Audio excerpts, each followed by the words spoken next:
Comfort Zone with Ray Comfort. Thought-provoking. Informative. Engaging. Are you ready to be inspired and equipped? And now, the Comfort Zone with Ray Comfort.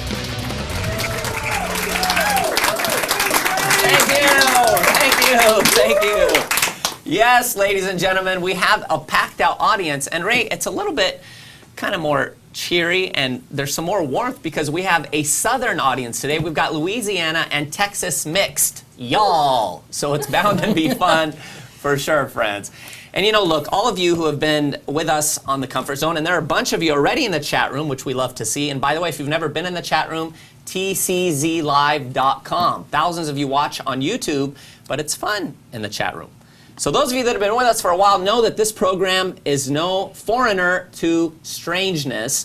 And we got a lot of strangeness going on, Ray. The Godzilla movie is smashing its way into the record books. I think it did $93 million in its opening weekend, which is a record for a monster movie in its debut. Before we talk about that, I'd like to give some little testimonies, 3 good news things that have happened. One, Tell us. I was on TBN last night. They recorded a program for about an hour, and they aired Noah.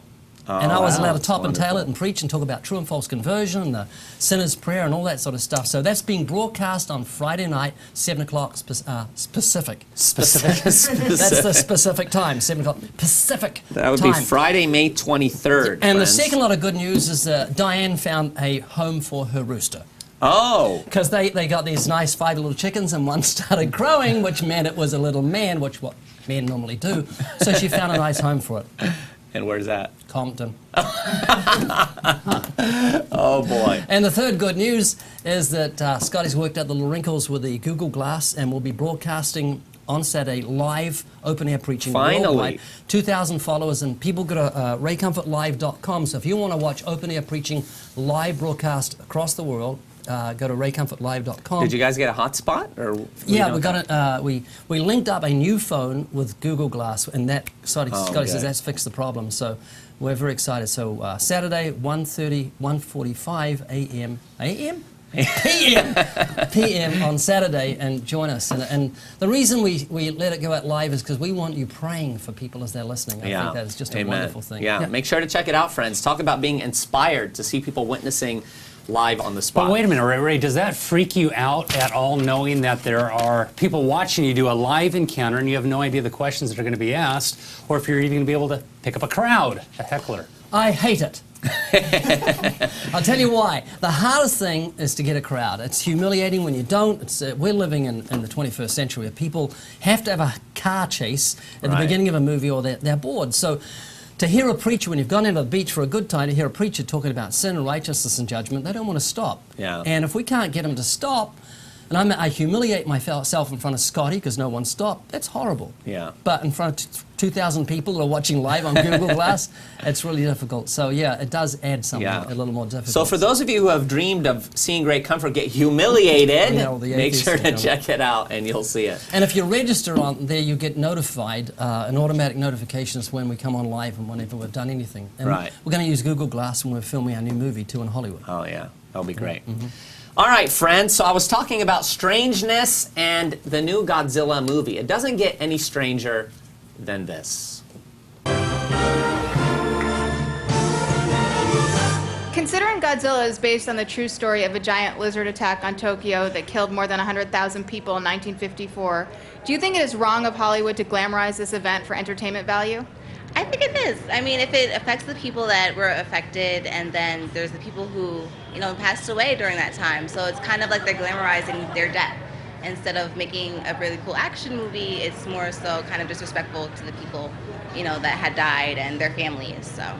Do you think it is wrong that Hollywood glamorizes this event for entertainment purposes? Yes, because if it's a travesty, it portrays death, sadness, loss.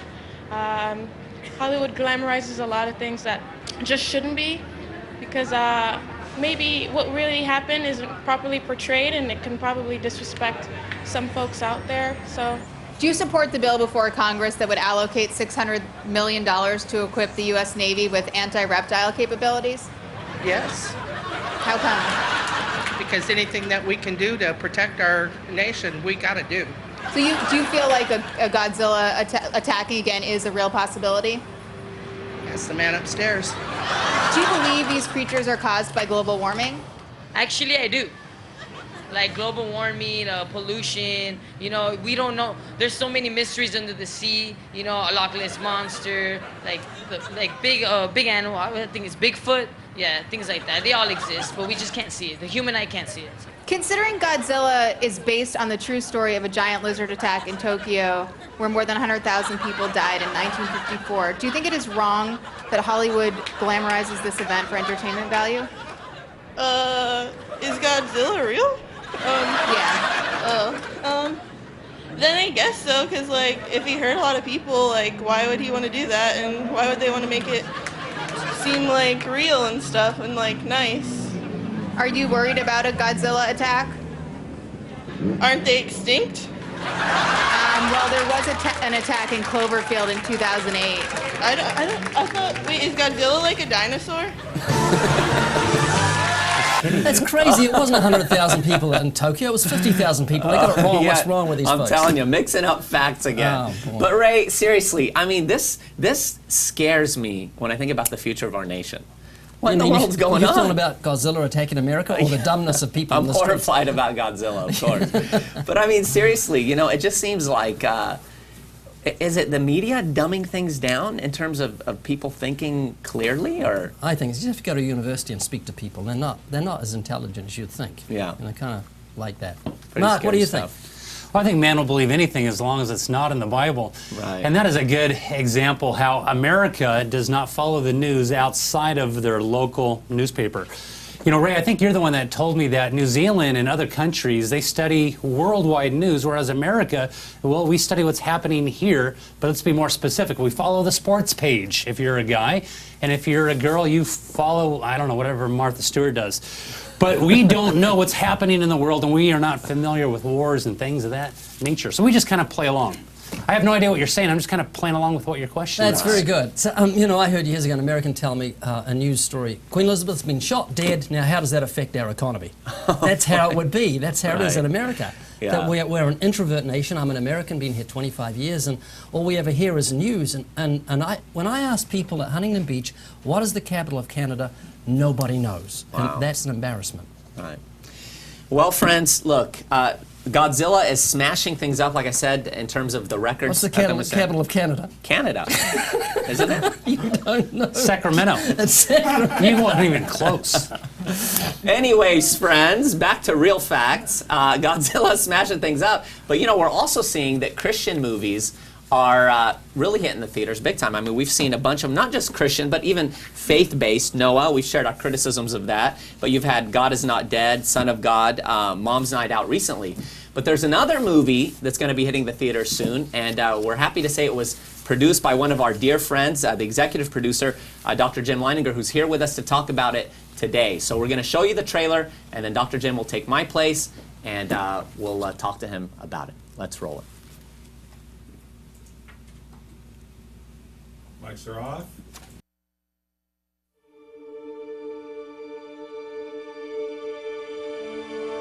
In a land of newfound plenty, Ja, wir blessed here.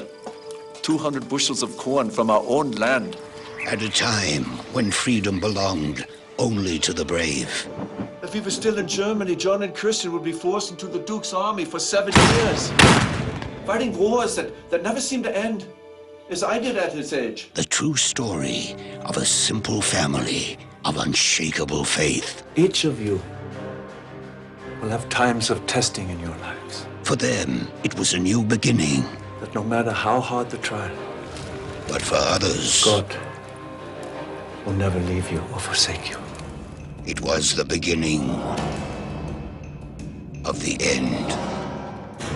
We must attack the Yankee villages and reclaim the hunting ground of our fathers. No savage shall ever inherit this land. Is that clear? Pioneers in an untamed wilderness. Survivors tell of savage killings. Indians taking scalps. You no escape. Caught between two worlds. Now you become Indian children. in the ultimate test for survival. Women and children being taken captive. Cabins being burned. Inform me immediately when you ascertain what we have done to offend the Delaware chief.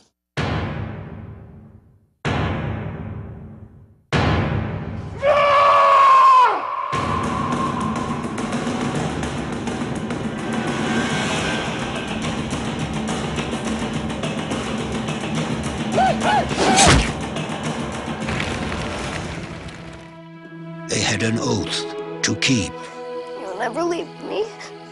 I promise. a faith to uphold, Father, I don't know what to do. and a destiny to fulfill. God will never leave us.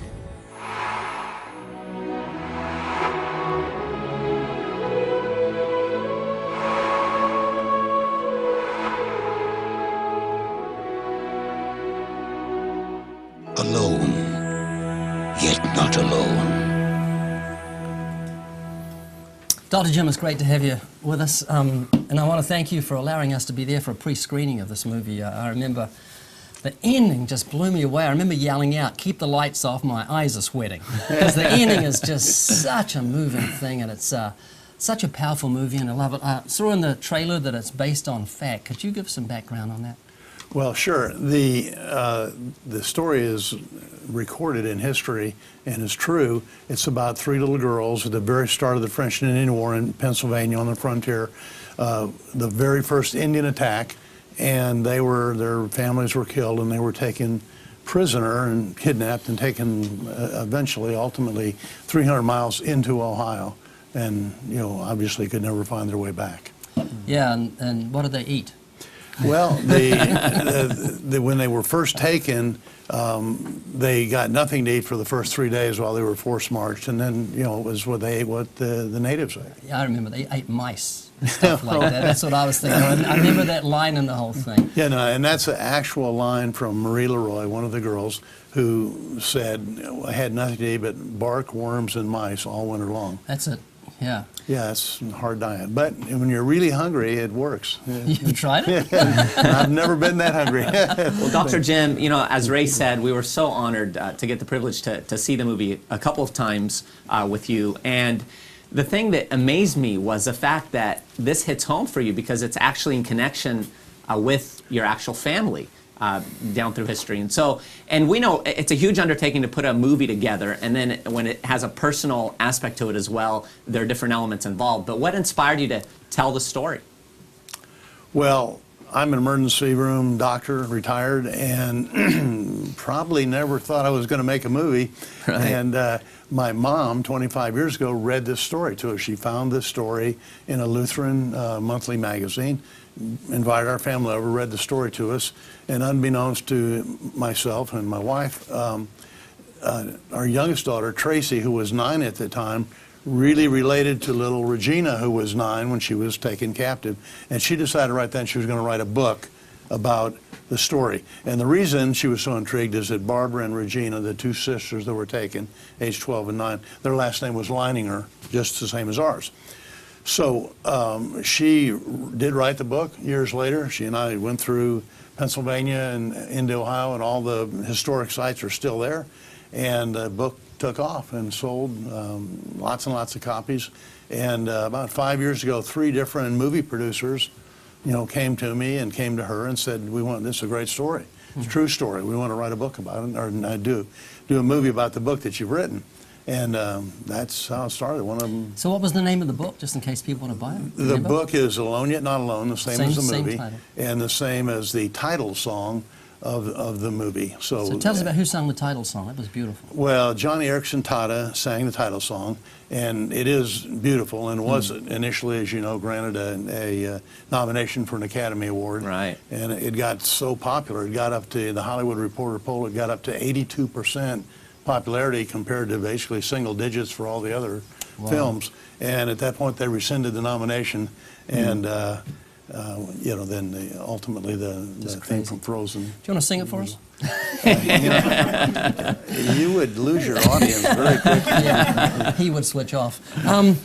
James Dobson said of the movie, everyone who is an adult or approaching adulthood should see the movie. Do you think it would be appropriate for kids? I think I'd like my kids to see it. Well, my kids are grown up, that's why. But it's very moving, very family orientated, a few scary bits in it. Yes. And it's just because of the subject matter, it's done very tastefully. You know, there's no blood or gore or anything like that, but at the same time, you know, little children, I mean, it's about little children being kidnapped and carried away, and there's battle scenes, and so it's probably not appropriate for small children, but for, you know, teenagers, for sure, there's a great message there for today's teens, and that is that God will never leave you nor forsake you. Right. And no matter how desperate your situation, and it couldn't be much more desperate than these 3 little girls that were dragged 300 miles into the wilderness and knew nothing, and there's no way to get home, didn't know if they would ever see any family members. No cell phones. Yeah, their computers were left, the iPhones, iPads. And I think the message for today's youth is that God will never leave you or forsake you. And because there's so much loneliness and isolation today, you know, you see a group of kids all sitting together and nobody's talking. They're all texting, or maybe even texting each other rather than talking. So that happens around here all the time. Well, but the point is that there's a lot of isolation, a lot of aloneness, and a lot of depression, really, in our society today. And it doesn't need to be, because God is always there for you if you just call out to Him. Yeah, and you know, I love what you highlighted as the message of the movie. Obviously, as you remember, Doctor, my girls came and watched it with us as well, and they're in their teens, and it was exciting because they had read the book, and so to actually see it, you know, put to life was just amazing, and the production quality was really out of this world. So we're going to roll a clip here in a moment, but can you set this clip for us and just kind of give us a little background for it? Well, I'm not sure what the clip is. I was going to say. Oh, okay, I'm sorry. Just bluff it. I will do it for you. This is a great clip. Here's a great clip. This. It's excellent. Why don't you roll it and then I'll Let's talk roll about it, yeah. Papa, why don't you go get the Bible? Do not be afraid because of them, for the Lord your God goes with you. He will never leave you nor forsake you. That's very good. Each of you will have times of testing in your lives, but you must always remember that no matter how hard the trial or how dark the wilderness, God will never leave you or forsake you. Never. Papa, do you think the Indians will hurt us? Regina, do you remember why your mother and I came to this land? Yes, Papa. In America, we are a slave to no man and free to worship God. That is right, my little angel. Danger and struggles and sacrifice, they go hand in hand. They are the price we pay for our freedom. Even if the Indians attack? Yes, Bray Barbara. Even if they take our lives, we would still be free. And what could be more wonderful than to go from our beautiful valley straight to heaven? Huh?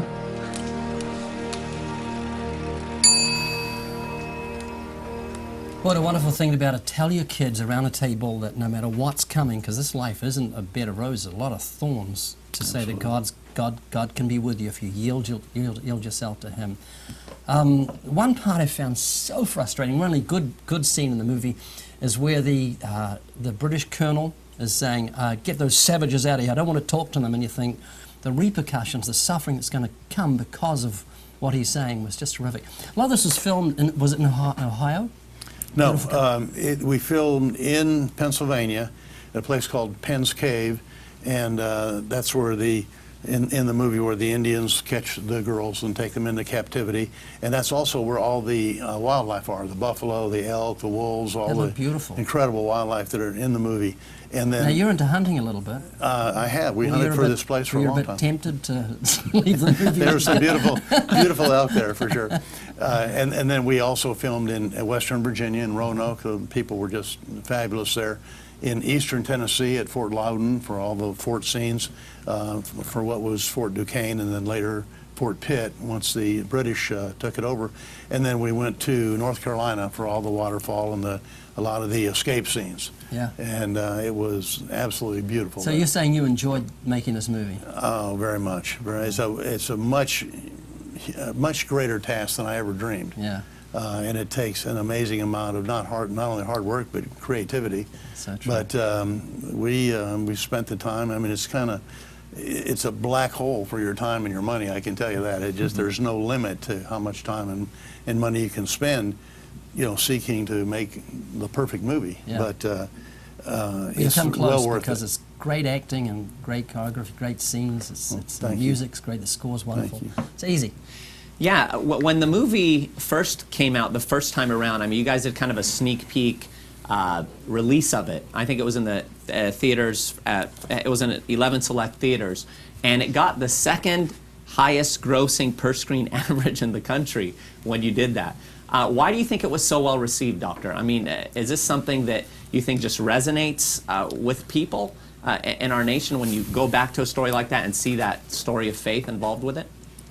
Yes, I think that's the basic thing. It's a very heartwarming movie. The cinematography and the wildlife scenes are just unbelievable. It's a true story. It's about little girls and the suffering and everything that they did. It's about the sacrifice of the pioneers that risked everything, risked their lives daily, literally, to hand us this wonderful country that we now live in. And I think that there's no better way to portray that than with a true story of people who really came and who really suffered. So what are you hoping to achieve with the film? What's your ultimate intention? Well, the film will be on the weekend of June 13th, so Father's Day weekend will be in theaters nationwide. And you can, to see if it's a theater near you, you can go to aloneyetnotalone.com and look it up. So, Doctor, when you guys were filming, you talked about the black hole, especially with time and all that's involved. What would you say were some of the biggest challenges? Because you're trying to convey a true story, and obviously good acting is important, so you did an excellent job with that. But what were some of the biggest challenges that you faced in doing it and trying to make this story really hit home with people? What would you say were some of those obstacles? Well, I think the problem with making any movie is making it believable, especially if it's a true story. Right. And then not getting carried away with the history part. And, you're not making a documentary. That's kind of what I wanted to do, because I wanted to tell all of the history. So to me, the hardest part was to make it an emotionally moving, true story, right, and not just dwell on the story, but on the character development and make it so that people like Ray would have moist eyes at the end of the film. That was our goal. Oh boy, and did we ever? It was so moving and so powerful. So once again, can you please tell our friends where they can find out more about the movie and the release date once more? Yes, it's aloneyetnotalone.com is our website, and we're opening in theaters nationwide on the weekend of June 13th, Father's Day weekend. That's wonderful. Well, friends, thank you again so much for understanding the importance of getting behind movies that glorify the Lord, because we live in a day and age where that's just not happening. We see our nation going down the road of destruction. And Ray, I want you to speak to that if you would, and especially since we have the doctor with us who's involved in something that's impacting our nation. How important is it for Christians to let their voice be heard to Hollywood with what we see going on with just the destruction of the family through moral values that are just going down the drain?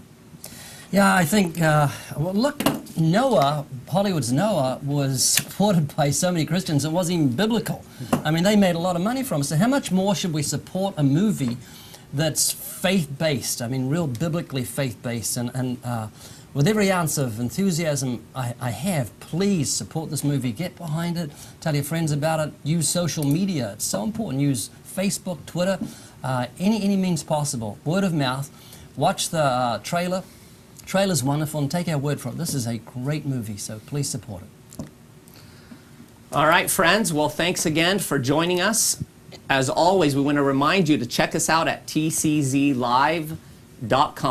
Again, we have an audience that has been growing by God's grace. And those of you that watch us on YouTube, you can't connect like you normally do when we are live and you're able to chat with us. I mean, Ray Comfort is on there, friends. You get to talk to him and ask him questions and connect with him there. So make sure to connect with us. And we have now the tool of the day. So check this out. Witnessing to people of so many different religions can seem like an insurmountable task. What do you say to a Buddhist, a Muslim, an atheist? How do you explain the gospel to them? World Religions in a Nutshell by Ray Comfort covers the basic beliefs of all the world's major religions. It also includes witnessing strategies and testimonies from former followers of each faith. Equip yourself with a copy of World Religions in a Nutshell by visiting the store at livingwaters.com and learn how to proclaim the gospel to people of different religions with confidence. World Religions by a Nutcase. I like that book. Boy, Ray, that was so refreshing. Again, we saw Alone Yet Not Alone a few times, and it blew my mind that, again, those tears struck, because the thing about it is you're thinking, this is real, this happened, this took place. Well, what surprised me, it was the third time I've seen it, and I burst into tears at the end. It was because of what Jim and the guys did at the end. It's just such a very moving scene. It made me cry, and you know how tough I am. Right, so that says a lot. But yeah, you know, and so we want to ask our friends not only to support the movie, but to also pray. Pray that God will open doors that no man can shut, that it'll spread like wildfire across the nation, and that people will come to know the Lord. And when you view it, don't go alone. Not alone. Right. Take someone with you. Absolutely. Well, once again, friends, remember to connect with us. Check us out on Facebook, on YouTube, on Twitter. Look us up by name: Emeal, Zwayne, Ray Comfort, Mark Spence. And remember also to connect with us through the YouTube channel by subscribing. We're almost up to 100,000 subscribers. And most importantly, remember, we brought you into our comfort zone to get you out of your comfort zone. So get out there and preach the gospel for the glory of God. For questions about the Comfort Zone with Ray Comfort, or to submit questions for future shows, please email us at email@tczlive.com. That's email@tczlive.com. The Comfort Zone is an outreach of Living Waters. For more resources to inspire and equip you to fulfill the Great Commission, check out livingwaters.com or call toll-free 1-800-437-1893. Now go and preach the gospel.